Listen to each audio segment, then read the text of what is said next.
Sa mas pinaigting na kampanya kontra kriminalidad, tiklo ng Criminal Investigation and Detection Group, Police Regional Office Cordillera, ang isang tinaguriang top most wanted person regional level sa kasong istapa sa Luknab, Baguio City. Patrolwoman Jomalyn Kakanindin, ibalita mo.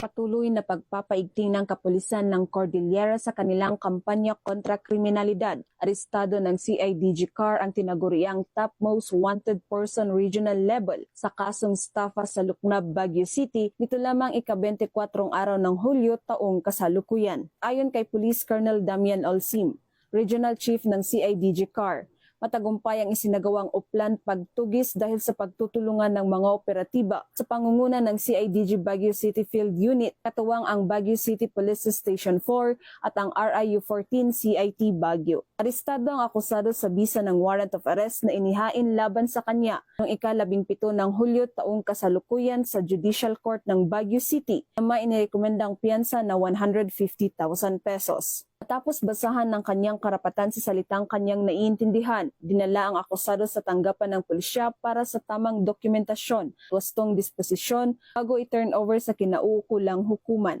Ang matagumpay na operasyon ay patunay lamang ng pambansang pulisya ay patuloy sa pagpapatupad ng kanilang sinumpang tungkulin kontra kriminalidad na ayon sa mga programa ng kasalukuyang administrasyon, magkaroon ng maunlad na bansa para sa sambayanang Pilipino tungo sa isang bagong Pilipinas.